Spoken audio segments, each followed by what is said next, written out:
Welcome back Mallu story world. കഥ പാതി വഴിയിൽ പാർട്ട് 24. അവതരണം ഷെറിനോഷ. തന്നെ സഹായിക്കാൻ ഭരതന് മാത്രമേ കഴിയൂ എന്ന് മനസ്സിലാക്കിയ അലക്സി ഭരതൻ്റെ അരികിലേക്ക് ചെന്നു. ഭരത, കാര്യങ്ങളൊക്കെ നീയും അറിഞ്ഞതല്ലേ? ഞാനാകെ പെട്ടിരിക്കുക. കമ്പനിയുടെ 1 കോടി രൂപ ഞാൻ എടുത്തിട്ടില്ല. എനിക്ക് എങ്ങനെയെങ്കിലും ഇതിൽ നിന്നൊന്ന് ഊരണം. താൻ എന്നെ സഹായിക്കണം. എൻ്റെ മുന്നിൽ 2 ദിവസം മാത്രമേ ഉള്ളൂ. അവൻ ഭരതനോട് സഹായിക്കാൻ ആവശ്യപ്പെട്ടു. എന്നാൽ അലക്സിയോട് ദേഷ്യം മനസ്സിൽ കരുതിയ ഭരതൻ അവനെ സഹായിക്കാൻ തയ്യാറായില്ല. പ്ലീസ് അലക്സി, താൻ എന്നെ വെറുതെ വിട്. ഓഫീസിൽ നിന്നും സ്ട്രിക്റ്റ് ഓർഡറാണ്. നിന്റെ പേരിലുള്ള പ്രശ്നം തീരുന്നതുവരെ നിന്നോട് കമ്പനിയിലെ ഒരു സ്റ്റാഫിനും ബന്ധമുണ്ടാവാൻ പാടില്ല. പ്രശ്നം കേസിലേക്ക് നീങ്ങുകയാണെങ്കിൽ നിന്നെ സഹായിക്കുന്നവരും സംശയത്തിൻ്റെ നോട്ടത്തിലായിരിക്കും. എൻ്റെ ജോലി കൂടി കളയാൻ നീ ശ്രമിക്കരുത്. എനിക്കൊരു കുടുംബമുണ്ട്. നീ എന്നെ വിട്ടേക്ക്, ഭരതൻ തീർത്തു പറഞ്ഞു. പണം നഷ്ടപ്പെട്ടുവെന്ന് പറഞ്ഞ് അലക്സി ഉടനെ തന്നെ പോലീസിൽ കംപ്ലൈൻറ്റ് ചെയ്തു. പോലീസ് വീട്ടിൽ വന്ന് പരിശോധന ആരംഭിക്കുകയും ചെയ്തു. എന്നാൽ അലക്സിയുടെ കണക്കുകൂട്ടലുകളെല്ലാം അവിടെ വച്ച് തെറ്റുകയായിരുന്നു. അവൻ പരാജയത്തിൻ്റെ സ്വാദ് മനസ്സിലാക്കാൻ തുടങ്ങിയിരുന്നു. 2 ദിവസങ്ങൾക്ക് ശേഷമുള്ള ഒരു വൈകുന്നേരം കമ്പനി അലക്സിയെ കുറ്റക്കാരനായി കണ്ട് അവനെതിരെ കേസ് നൽകി. അവൻ പണം കൊണ്ട് പോയതിന് വ്യക്തമായ തെളിവുകളുണ്ടായിരുന്നു. പോലീസ് അന്വേഷണങ്ങൾക്കായി അലക്സിയെ അറസ്റ്റ് ചെയ്തു. അഭിരാമിക്ക് ഓഫീസിൽ വച്ച് തുള്ളിച്ചാടണമെന്ന് തോന്നി. തൻ്റെയും മഹിയുടെയും പ്രതികാരത്തിൻ്റെ ഫലമായാണ് ഇന്ന് അലക്സി പോലീസ് കസ്റ്റഡിയിലായിരിക്കുന്നത്. ഈ പ്രശ്നങ്ങൾ ഒരു തുടക്കം മാത്രമാണ്. ഇനിയങ്ങോട്ട് അവൻ്റെ പതനം ആരംഭിക്കുകയാണ്. അവൾക്ക് വീണ്ടും വീണ്ടും ഓഫീസിൽ ഇരിക്കുവാൻ കഴിഞ്ഞില്ല. ഈ സന്തോഷം ഉടനെ തന്നെ മഹിയെ അറിയിക്കണം. അവൾ ധൃതിയിൽ അവിടെ നിന്നും വീട്ടിലേക്കിറങ്ങി.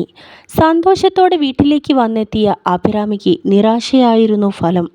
അവിടെ മഹേഷും വിഷ്ണുവും ഉണ്ടായിരുന്നില്ല. അവൾ ഫോണെടുത്ത് മഹേഷിനെ വിളിച്ചു നോക്കി. അഭിരാമി, ഞാൻ പിന്നെ വിളിക്കാം.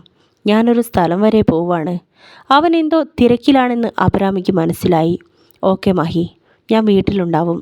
താൻ ഇങ്ങോട്ട് വന്നാൽ മതി, അവൾ സ്നേഹത്തോടെ മറുപടി നൽകി. ഫോൺ കട്ടായതും അവൾ പുറത്തു വച്ചിരുന്ന ചാവിയെടുത്ത് വാതിൽ തുറന്നു. ആ സമയത്താണ് വിഷ്ണു അവിടേക്ക് കയറി വന്നത്. അവൻ കയറി വന്ന പാടെ തന്നെ അഭിരാമിക്ക് നേരെ കൈകൾ നീട്ടി. കൺഗ്രാറ്റ്സ് അബി, നീ നിൻ്റെ പ്രതികാരം വീട്ടിയിരിക്കുന്നു. ഈവനിങ് ന്യൂസിലെല്ലാം വന്നിട്ടുണ്ട്. അലക്സി പോലീസ് കസ്റ്റഡിയിലായത്. അവൾ സന്തോഷത്തോടെ അവന് ഷേക്ക് ഹാൻഡ് നൽകി. ന്യൂസിലൊക്കെ ഉണ്ടെങ്കിൽ മഹിയും ഈ കാര്യം അറിഞ്ഞിട്ടുണ്ടാവും അല്ലേ? അവളുടെ മുഖത്ത് ആകാംക്ഷ നിറഞ്ഞു. ചിലപ്പോൾ അവൻ അറിഞ്ഞിട്ടുണ്ടാവും. അവൻ പൂജയെ കാണാൻ വേണ്ടി പോയിരിക്കുകയാണ്. ഒരുപക്ഷെ അലക്സി കുറ്റക്കാരനാണെന്ന് അവൾക്കും ബോധ്യമായിട്ടുണ്ടാവും.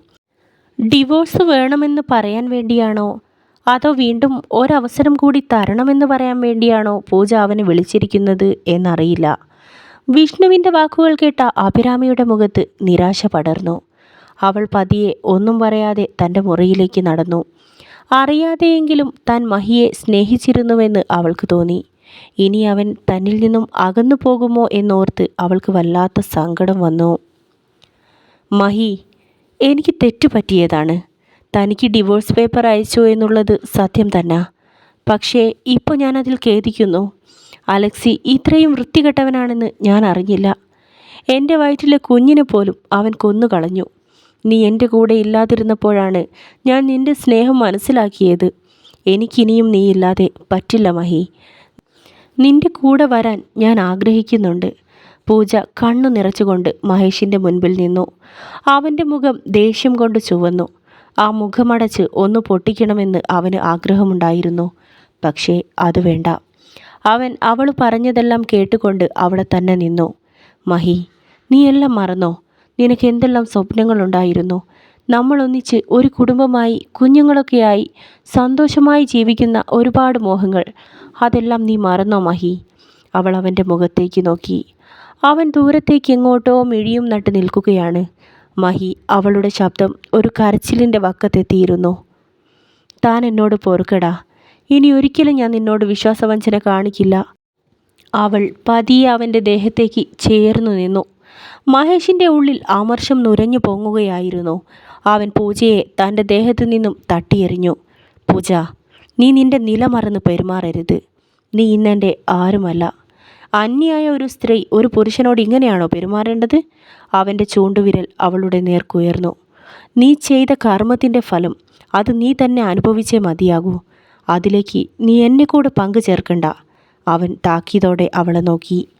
പൂജയുടെ ചങ്ക് പിടച്ചു. ഇത്ര കാലത്തിനിടയ്ക്ക് ഒരിക്കൽ പോലും മഹേഷ് തന്നോടിങ്ങനെ പെരുമാറിയിട്ടില്ല. ആദ്യമായി അവൾ മഹേഷിനെ നഷ്ടപ്പെട്ടു പോയതോർത്ത് ചങ്ക് പൊട്ടിക്കരഞ്ഞു.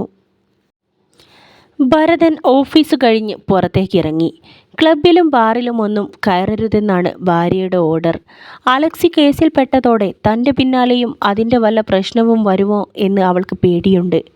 അവൻ തൻ്റെ കാറിൻ്റെ അടുത്തേക്ക് നടന്നു. അപ്പോഴാണ് അഭിരാമിയും ഓഫീസ് കഴിഞ്ഞ് പുറത്തേക്കിറങ്ങി വരുന്നത് അവൻ ശ്രദ്ധിച്ചത്. ശരിക്കും അലക്സി കമ്പനിയിലെ പണമെടുത്ത് ഇവൾക്കാണോ കൊടുത്തത്? അല്ലെങ്കിൽ പൂജയുടെ അക്കൗണ്ടിൽ നിന്നും പണമെടുത്താണോ അന്നിവളെ കാണാൻ പോയത്? ഭരതൻ്റെ മനസ്സിൽ ഉത്തരം കിട്ടാത്ത പല ചോദ്യങ്ങളും ഉണ്ടായിരുന്നു. അവൻ അഭിരാമി അടുത്തെത്താനായി കാത്തിരുന്നു. എന്തേ അഭിരാമി, തൻ്റെ മുഖത്തെന്താ ഒട്ടും സന്തോഷമില്ലാത്തത്? അലക്സി അകത്തായതിൽ പിന്നെ താനൊന്ന് ചിരിക്കാറ് പോലും ഇല്ലല്ലോ. അവൻ പരിഹാസത്തോടെ അവളുടെ അടുത്തെത്തിയതും പറഞ്ഞു. അവൻ്റെ വാക്കുകൾ കേട്ട അഭിരാമിയുടെ കണ്ണുകൾ നിറഞ്ഞു. നീ ഈ ഓഫീസിലേക്ക് വന്നതിന് ശേഷമാണ് അലക്സിക്ക് പല മാറ്റങ്ങളും സംഭവിച്ചത്. അവൻ ഈ കേസിൽ അകപ്പെട്ടതിന് പിന്നിൽ നിനക്ക് എന്തെങ്കിലും പങ്കുണ്ടോ? അവൻ ഒട്ടും മയപ്പെടാതെ തന്നെ വീണ്ടും ചോദിച്ചു. ഇത്തവണ അഭിരാമി വിതുമ്പിക്കരഞ്ഞു. അവളുടെ കണ്ണിൽ നിന്നും കണ്ണുനീർ ചാലിട്ടൊഴുകി. ചുറ്റിനു നിന്ന ആളുകൾ ശ്രദ്ധിക്കുന്നുണ്ടെന്ന് കണ്ടപ്പോൾ ഭരതൻ ഒന്നുവല്ലാതായി. ഏയ് അഭിരാമി, സോറി. താൻ കരയാൻ വേണ്ടി പറഞ്ഞതല്ല, ഞാൻ വെറുതെ ചോദിച്ചതാ. അവൻ അവിടെ നിന്നും രക്ഷപ്പെടാനായി മുന്നോട്ട് നടന്നു. അഭിരാമി ഭരതൻ്റെ പിന്നാലെ തന്നെ നടന്നു ചെന്നു. ഭരതൻ സാർ എന്നെക്കുറിച്ച് ഇങ്ങനെയൊന്നും പറയരുത്. അലക്സി ആ കേസിൽ പെട്ടതിൻ്റെ പേരിൽ ഞാൻ വല്ലാത്ത ടെൻഷനിലാണ്. അവൻ എനിക്കിന്നും ഒരാശ്വാസമായിരുന്നു. അവൾ മുഖം തുടച്ചുകൊണ്ട് ഭരതനെ നോക്കി. കഴിഞ്ഞ വർഷം ഒരാക്സിഡൻറ്റിൽപ്പെട്ട് എൻ്റെ ചേട്ടൻ മരണപ്പെട്ടു. എനിക്കും എൻ്റെ അമ്മയ്ക്കും അഭിലാഷ് എന്ന എൻ്റെ ചേട്ടൻ മാത്രമേ ഉണ്ടായിരുന്നുള്ളൂ. അലക്സിയെ കണ്ട അന്നു മുതൽ എനിക്ക് എൻ്റെ അഭിലാഷിനെയാണ് ഓർമ്മ വന്നത്. അവൾ സങ്കടത്തോടെ ഭരതനെ നോക്കി പറഞ്ഞുകൊണ്ടിരുന്നു. എൻ്റെ ചേട്ടൻ മരണപ്പെട്ടുവെന്ന് വിശ്വസിക്കാൻ ഇപ്പോഴും എനിക്ക് കഴിഞ്ഞിട്ടില്ല. അലക്സിയെ കാണുമ്പോഴെല്ലാം എൻ്റെ മനസ്സിൽ വല്ലാത്ത ഒരാശ്വാസമായിരുന്നു. അതുകൊണ്ടാണ് ഞാൻ കൂടെ അലക്സിയുടെ അടുത്ത് വന്നതും സംസാരിച്ചതും. അവൾ ഭരതനെ നോക്കി അല്പസമയം കൂടി അവിടെ തന്നെ നിന്നു. പിന്നീട് അവളുടെ വണ്ടിയുടെ അടുത്തേക്ക് നടന്നുപോയി. ഭരതൻ അഭിരാമി പറഞ്ഞതെല്ലാം കേട്ട് അമ്പരപ്പോടെ തന്നെ നിൽക്കുകയായിരുന്നു. പാതി വഴിയിൽ. കഥയുടെ ഈ ഭാഗം ഇവിടെ അവസാനിക്കുന്നു. അടുത്ത പാർട്ടുമായി ഞാൻ ഉടൻ തന്നെ വരും.